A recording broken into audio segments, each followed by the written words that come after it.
Seventh class बेटा हम 11.1 exercise कर रहे हैं। इसका डी पार्ट देखिए। Find the pairs of complementary and supplementary angles from the following pair of angles.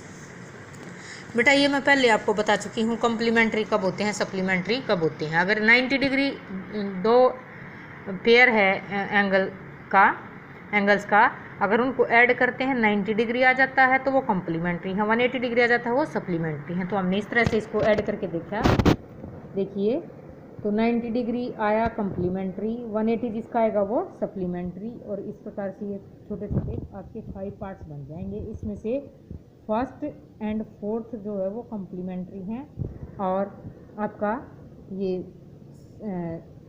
बच गया सेकंड, थर्ड एंड फिफ्थ ये सप्लीमेंट्री। ठीक है। फिर अगला क्वेश्चन था ई भाग, an angle is 1/5 of its supplement, what is its magnitude. इसका माप क्या होगा, ठीक है, मेजरमेंट क्या होगी। One of angle is of its supplement, what is its magnitude. ठीक है।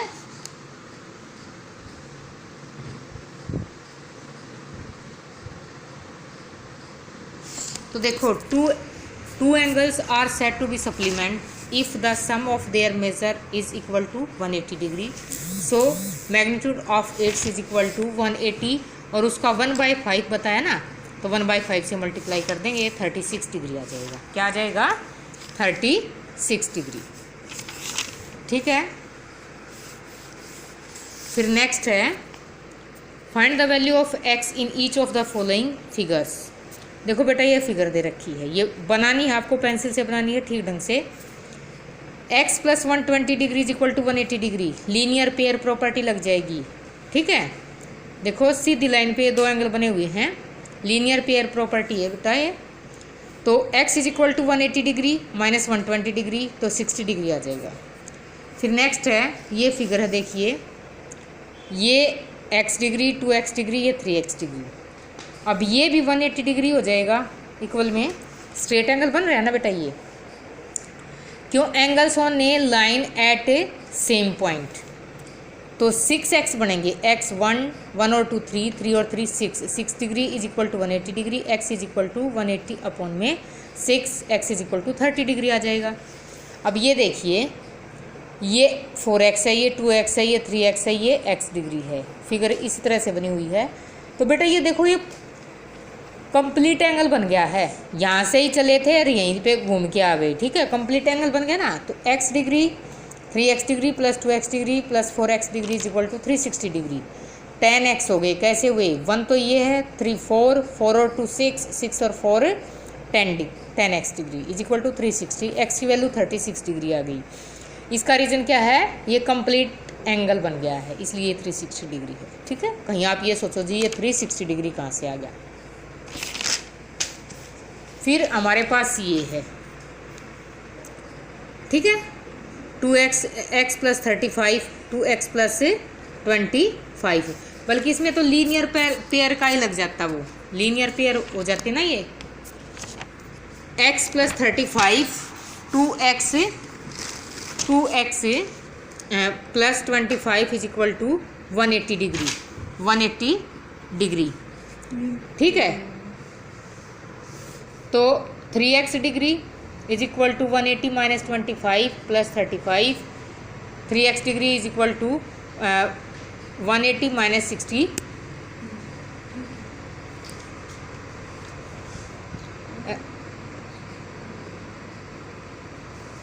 Three x degree is equal to 120 degree, x degree is equal to 120 upon में 3 इज इक्वल टू 40 डिग्री।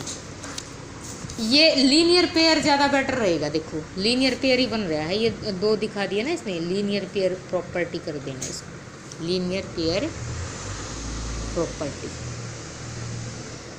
ठीक है। फिर बेटा हमारे पास ये आ गया, in the following given figures angle 1 is equal to 48, find all the other angles. Angle 1 is equal to 48 degree है, गिवन है, दिया हुआ है, ये गिवन लिखा है, दिया हुआ है। Angle 3 is equal to angle 1, क्यों होगा, वर्टिकली अपोजिट एंगल हो गए ये, आपने डेफिनेशंस पढ़ी होंगी, तो यहाँ पे भी ये एग्जांपल में भी दिया गया है 35 है। अगर मैं इसको 1 मान लूँगी या AOD इज इक्वल टू 35 होगा, क्यों? ये वर्टिकली अपोजिट एंगल है। तो एंगल 3 का वर्टिकल अपोजिट एंगल जो है वो उनका मेजरमेंट एक जैसा ही होता है, समान होते हैं। तो angle 3 is equal to 48 degree. पता चल गया ना, ये वर्टिकल अपोजिट एंगल है। अगर एंगल 1 48 है तो 3 भी कितना मिलेगा? 48। Angle 1 plus angle 2 is equal to 180 degree. 1 और प्लस 2, क्यों? लीनियर पेयर हो गए, लीनियर पेयर प्रॉपर्टी। 1 का माप 48 डिग्री है, प्लस में angle 2 is equal to 180। Angle 2 इधर रखेंगे, 48 को उधर उठा के लेके जाएंगे, माइनस हो जाएगा। एंगल 2 का माप आ जाएगा 132 डिग्री। फिर angle 2 is equal to angle 4, 2 4 के इक्वल आएगा। 2 का माप अगर 132 है तो 4 भी 132 होगा, वर्टिकल अपोजिट एंगल। तो angle 2 is equal to 132, 3 is equal to 48 degree, 4 is equal to 132 degree. ये आपके फाइनल आंसर हो जाएंगे। नेक्स्ट बेटा, इसमें हमें फाइंड करना है, ये कई तरह से निकल सकते हैं बेटा क्वेश्चन, एक के पीछे ज़्यादा कारण भी हम बता सकते हैं। देखो, find the value of x and y in each of the following figures. अब मैं इसको ऐसे भी निकाल सकती हूँ, ये स्ट्रेट एंगल से निकाल दिया, फिर एक्स के बाद इसको निकाल लूँ स्ट्रेट एंगल से, फिर तीसरा एंगल निकाल लूँ, फिर ये वर्टिकली अपोजिट कर दूँ, या फिर जैसे मैंने किया है इस तरह से। In the given figure x plus 80 degree is equal to 180 degree. देखो अब इस पूरे को छिपा के देखो तो ये स्ट्रेट एंगल है ना हमारा, ये स्ट्रेट एंगल है। देखो बेटा, एक ये सीधी लाइन है और इसके ऊपर ये हाफ जो सर्कल बन जाता है, ये स्ट्रेट एंगल हो जाता है 180 डिग्री। ये ठीक है, इसमें से आप ये देख लो, 2 एंगल बने हुए हैं वो भले ही, ठीक है, 2, तो ये लीनियर पेयर कहलाएगा। ठीक है, तो x degree is equal to 180 minus 80, x की वैल्यू आ गई 100 degree. We know that the sum of interior opposite angles of a triangle, और कर लीजिए, ऑफ ए ट्राइंगल। ट्राइंगल के लिए मैंने ये शेप बना दी है। Sum of interior opposite angle, interior opposite angle मान लिया मैंने, इसको 1 मान लिया, और ये हो गया इसके एक्सटीरियर के बाहर का मिलेगा। अगर मेरे को इसका माप भी पता है, इसका भी पता है, तो ये मैं खुद निकाल सकती हूँ, या इसका पता है, इनमें से किसी एक का पता है तो मैं निकाल सकती हूँ। We know that the sum of interior opposite angles of a triangle is equal to exterior angle. तो एक्सटीरियर का मेरे पास माप आ गया है, एक्स का, एक्स है ना एक्सटीरियर बाहरी, ये भीतरी हो गई, और अपोजिट के हो गई, ये नहीं शामिल कर सकते हम जो इस कॉर्नर पे बनेगा। तो angle 1 plus 40 degree is equal to 100 degree, angle 1 is equal to 100 minus 40 60 degree आ जाएगा। एंगल 1 इज इक्वल टू, ये 1 मैंने लिखा था बेटा, बुक में नहीं मिलेगा, 1 मैंने लेट किया था, is equal to y degree. क्यों? वर्टिकल अपोजिट एंगल हो गए, so angle y is equal to 60 degree. तो एक्स की वैल्यू हमारी 100 आ गई और वाई की 60 डिग्री। अब इसको देखिए बेटा, ये क्वेश्चन हमारे पास, इसको मैं 2-3 तरह से निकाल सकती थी। ये पूरा का पूरा देखो, ये 90 डिग्री दे दिया, और इसको कंप्लीट एंगल के तरीके से भी निकाला जा सकता है, इस तरीके से भी। AOD यानी y है ना, इज इक्वल टू BOC, ये O मैंने नाम रखा है इसका, सेंटर का, ठीक है। वर्टिकली अपोजिट एंगल है, इसलिए angle y is equal to 90 degree. जब इसका माप मेरे पास दे रखा है तो इसका y का भी 90 डिग्री आ गया। और वैसे भी फिगर में शो कर रखे हैं, ये जो लाइन खड़े उससे शो करते हैं एंगल को, वो 90 डिग्री होता है। फिर x plus 2x minus 30 degree is equal to 90 degree, क्योंकि बेटा 90 डिग्री उधर निकल गया तो ये पूरा 180 डिग्री होता है हाफ सर्कल में, तो ये हमारे पास x की वैल्यू फाइंड हो जाएगी। हम दूसरे तरीके से इसको, मैंने बताया आपको, उस तरीके से भी निकाल सकते हो अगर चाहो तो, ठीक है।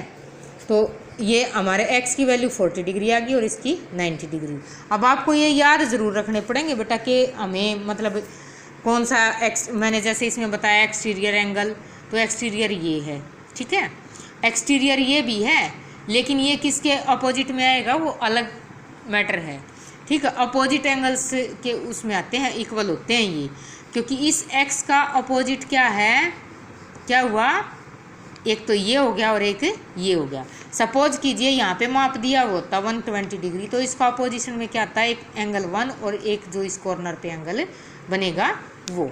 तो इस प्रकार से बेटा हमारी 11 पॉइंट ये कौन सी एक्सरसाइज फिनिश हो गई आज, 11.1 एक्सरसाइज कंप्लीट कीजिए, अपनी कॉपी कंप्लीट कीजिए।